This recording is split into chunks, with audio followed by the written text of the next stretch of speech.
the HomePod Mini could have some new features coming to it. Earlier this year, it was discovered that there were 2 hidden sensors built into the HomePod Mini that Apple previously didn't announce. But what are they and what does it mean to you? That's what we're going to be taking a look at in today's video, so stay tuned.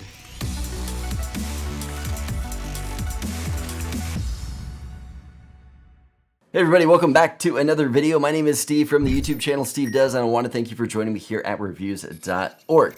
So it was reported by Bloomberg earlier this year that there were actually 2 hidden sensors inside the HomePod Mini. And today of all days, Apple just had an event announcing some new colors to the HomePod Mini. In addition to the white and dark gray, I believe they call it a space gray, we've also got blue, yellow, and orange. These devices are going to be coming out later in November, but if you're looking to pick one of these up, which colors are you going to pick up? Let me know in the comments below. So there are actually a couple hidden sensors built into the HomePod Mini that Apple did not announce last year when this device first came out. And it was discovered by the team over at iFixit. The 2 sensors that they discovered were actually a temperature sensor and a humidity sensor. The sensor is actually located down at the base of the device over by the power cord. We can see it right here on the screen. That is the sensor right there.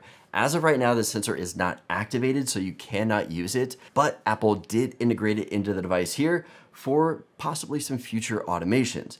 So with a temperature and humidity sensor, you could possibly do things like sending data to your thermostat. So say if you have each one of these in a room, the thermostat can then detect in each room what the actual temperature is and adjust your climate depending on that. Another thing that you can do is as it gets too hot or the humidity gets up, you can have it automatically maybe turn on a ceiling fan in your room too.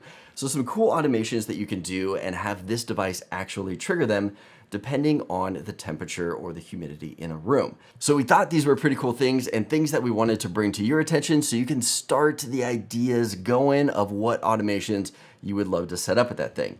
If you guys have some automation ideas, let me know in the comments below. I would love to hear it. I hope this information was helpful. If so, give it a thumbs up. Let me know that you liked it. As always, don't forget to subscribe for more content like this. I'll see you in the next video.